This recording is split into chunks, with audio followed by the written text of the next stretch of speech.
And she said, Ya Rasulullah, Allah subhanahu wa ta'ala, He isn't shy from the truth. Certain things need to be addressed, certain sensitive topics need to be explained. When you can use coded language, then you do so that you're classy about it. But when you need to be clear about something, then you are that way as well. I have 3 methods of approach that people have.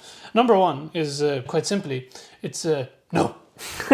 No, you can't. That's the most common. That's the most common. It's unacceptable. How old are you? You're thinking of these things. Perhaps there's a family who are very open. They're a very open family here. Right. And they're addressing these sensitive issues. What's going on here? Yeah. They've built up the courage to come to you and to ask questions about such a sensitive topic. And what you've done on top of that is that you've shamed them for it. So now moving forward, with regards to anything else, they're going to be very, very, very careful bringing it up because they think, okay, the first thing that you're going to do, especially if it's a sensitive topic, that you're going to shame them. You've lost your kids' trust instantly. And puberty happens.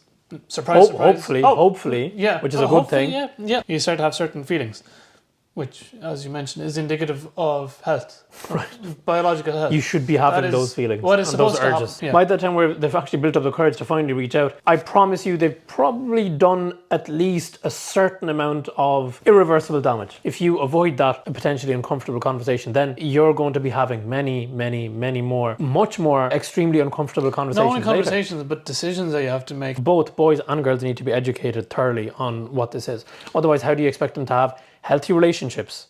You can't. Yeah. For a person to be intimate with their spouse is a sadaqah. And they ask, Ya Rasulullah, we fulfill our desires and we're giving sadaqah. Is that the case? And he said, yes. Culture says that for boys to be fulfilling their desires in a way that is haram, that is acceptable, that is celebrated, that's what it means to be a man. If we come now to say that, no, real masculinity from an Islamic perspective, because we obviously have the red pill and we have all these different ideologies now.